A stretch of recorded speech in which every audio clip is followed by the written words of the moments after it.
আমি সমুদ্রে স্নান করে দুপুরের খাওয়া খেয়ে তারপরে কিন্তু এই এখন যাচ্ছি এই হেনরি আইল্যান্ডের এই নিরিবিলি রাস্তা দিয়ে সমুদ্রের দিকে যাচ্ছি।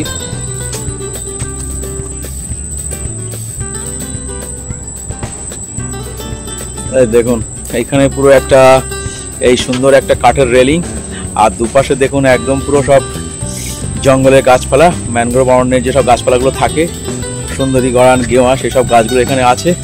এইভাবে দেখুন এইসব জঙ্গল, আর তার মাঝখান দিয়ে কিন্তু এই কাঠের ব্রিজটা। এখানে কিন্তু একটা বোর্ড দেওয়া আছে, বিপদ সমুদ্রে নামবেন না, চোরাবালি আছে এখানে কিন্তু। ও কি নাইস সিন, দুরন্ত দুরন্ত, সত্যি অপূর্ব। এই দৃশ্য দেখলে একদম পুরো চোখ জুড়িয়ে যাচ্ছে। চারিদিকে কিন্তু শুধু সবুজ আর সবুজ, সব প্রচুর গাছ, ম্যানগ্রোভের যেন একটা জঙ্গল, যেন মনে হচ্ছে যেন একটা মিনি সুন্দরবন। দেখুন চারিদিকে শুধু জঙ্গল আর জঙ্গল, তার মাঝখান দিয়ে কিন্তু রাস্তাটা গিয়েছে। প্রকৃতির এই যে রূপ, এক এক জায়গায় এক এক রকম রূপ, কখনো শান্ত স্নিগ্ধ। প্রকৃতির এই রূপের কাছে মানুষ যেন একদম শিশুর মতন।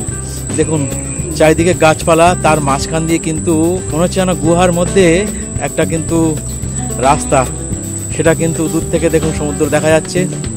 দেখুন গাছের জঙ্গল, আর তার মাঝখান দিয়ে একটা যেন সাদা আলোক রশ্মি, সেখান দিয়ে কিন্তু একটা রাস্তা সোজা নেমে গিয়েছে পুরো একদম সমুদ্রে। এইখানে দেখুন ও নাইস, সত্যি খুব নাইস পূর্ব দৃশ্য। ওখানে কিন্তু সমুদ্র বলে মনে হচ্ছে না, কারণ সমুদ্রে আসলে এই যে ঢেউয়ের যে গর্জন, এটা না শুনলে কিন্তু ঠিক সমুদ্র বলে মনে হয় না। কিন্তু এই হেনরি আইল্যান্ডে এসে এখানে কিন্তু এইবারে কিন্তু একটা সমুদ্র মনে হচ্ছে। হ্যাঁ, এইখানে কিন্তু কিছুটা দীঘার ফিলিংস এখানে আসছে। এখানে দেখুন দূরে দিগন্ত বিস্তৃত কিন্তু সমুদ্র, আর শুধু জল আর জল, বিস্তীর্ণ জলরাশি। দূরে যেন দিগন্ত রেখা যেন সমুদ্রে মিলিয়ে গিয়েছে দেখুন।